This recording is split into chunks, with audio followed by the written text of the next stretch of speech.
My name is Tracy Lavina. I was born with sickle cells. I'm from a family of 2 children. My sister, we are both girls. I'm Baba's relator Anne. I personally got to find out that I had sickle cells when I was in primary 2. Actually, it all started when my hands swell and I told my teacher I won't write because my hands are paining. So those people were like, oh, this girl. So when they told my mom, she was so frightened because I was healthy and but I had all the signs and symptoms. They took me to Mulago, they tested, the results were positive, I had sickle cells.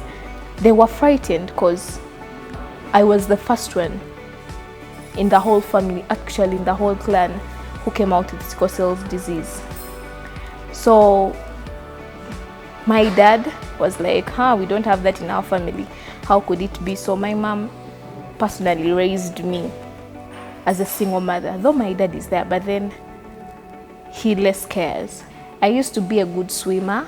I used to go for swimming. I was in the swimming club in my primary, but it was in primary 5 when we had to go for some swimming competitions, and then I fell sick. I got an attack. So I then realized my triggers, those things that trigger my episodes. So I sat down with my mom. She started telling me, Tracy, when you go to the pool, you'll come back when you're sick.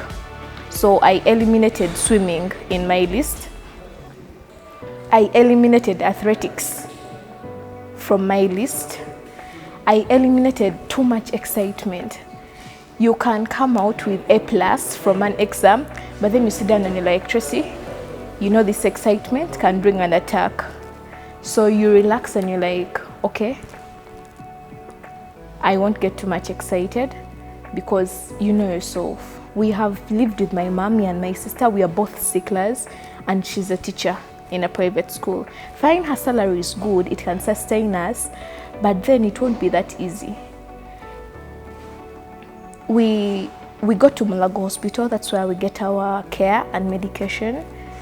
Mulago is a good hospital. We get everything from there. We actually thank BMK because they've really given them medicine to give us. But then there's some stuff they won't give you. You'll need the food from home. You'll need the milk. You'll need the vegetables every day. I cannot do athletics. I cannot do those strong duties.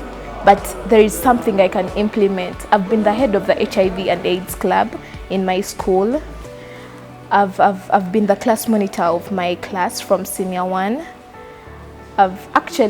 Some normal people can't do what I do. So despite the fact that I have sickle cells, there's some stuff I can do that other people cannot do. Sometimes we go to Mulago. They have really tried to give us some medicine, but we take this hydroxyurea drug. Hydroxyurea is so good for sicklers, but then at some point we have to buy it. Each tablet is 1,500 Ugandan shillings. That is too much money for 2 children. To all my fellow sicklers, first of all, sicklers grow up. I'm 18 years. I'm going to grow up. I'm going to grow up and have a family, and I'll see my grandchildren. So live around that old saying that sicklers die at 12 years, sicklers die at 18 years. We grow up and we have some things that we can do better than the normal people. I personally can have good results on my mark sheets better than those people who study 366 days. Fine, you're going to fall sick, but before you fall sick, know your episode triggers. Know what triggers your episodes. If you get to know that if I do this, I'll fall sick, eliminate what you can't do. Don't do those heavy work to please other people. Know your health. You'll want to be like other people. You'll be in a class, they tell you mop. You'll be in a school, they give you that punishment, go and dig. Tell that teacher that I'm a sickler, I can't do this. At least give me any other thing. To all the teachers around there, these children are like other children. These children can do many things. So please don't discriminate them. we are worth more than discrimination. We can do something better.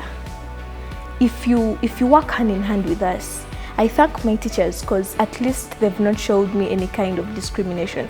I've not received any stigma in my life, except when I was young and I didn't know and I used to fear, but now I'm a proud sickler. I will tell you I have sickle cell, so you'll get to know how to help me. Because I have told you, parents out there, don't fear telling the headmasters and people in your community about your children's status. You're hiding it, it's hurting you, it's going to haunt you the whole of your life.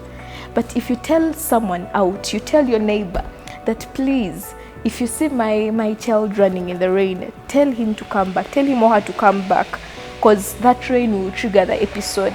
If you see him doing this, tell him to come back. You're telling your community to help you raise your child grow into something.